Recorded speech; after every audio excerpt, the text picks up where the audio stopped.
মাই grammar tips YouTube channel. আজকে ভালো একটা টপিক, দেখো বোর্ডে লেখা আছে রাইট মি আর রাইট টু মি। আমাকে লেখো, এবং এটাও কিন্তু মিনিং আসছে আমাকে লেখো।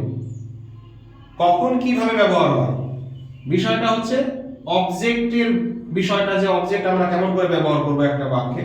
একটা উদাহরণ নিই, তারপরে বলবো যে I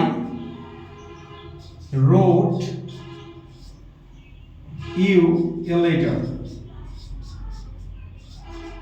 I wrote you a letter. তাহলে দেখি, এই যে এটা সাবজেক্ট, এটা V2 ফর্মে আছে, ইউটা হচ্ছে একটা অবজেক্ট এবং এই লেটারটাও একটা অবজেক্ট। কিন্তু এটা ডাইরেক্ট অবজেক্ট বলে, এটাকে ডাইরেক্ট অবজেক্ট বলে না, সরি এটা ভুল হলো, এটা হচ্ছে ইনডিরেক্ট অবজেক্ট। কারণ হচ্ছে এটা ব্যক্তি বোঝায়, আর যদি ব্যক্তি না বোঝায়, মানুষ না বোঝায়, এটা কিন্তু ডাইরেক্ট অবজেক্ট।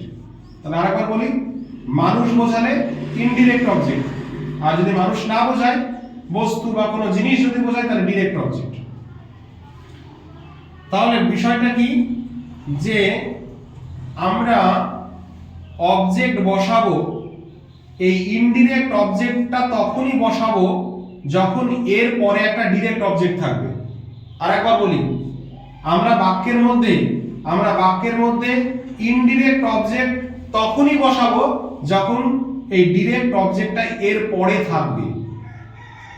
কিন্তু যদি একটা এক্সাম্পল নিই, যে আই রোট এ লেটার, এখানে কিন্তু এটা সাবজেক্ট, এটা V2 পাস্ট টেন্সের ফর্ম, এ লেটার, এটা কিন্তু ডাইরেক্ট অবজেক্ট, প্রথম বাক্যে কি বললাম? প্রথম বাক্যে বললাম যে ইনডিরেক্ট অবজেক্ট, যেটা মানুষ বোঝায়, সেটা যদি আমরা অবজেক্ট হিসাবে ব্যবহার করি, তারপরে কিন্তু একটা ডাইরেক্ট অবজেক্ট লাগবে।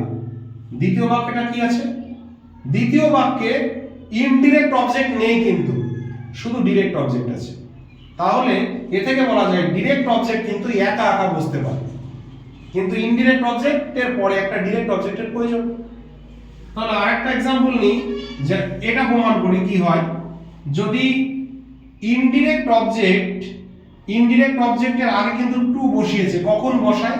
एग्जांपलটা নিই, I wrote to you are all correct।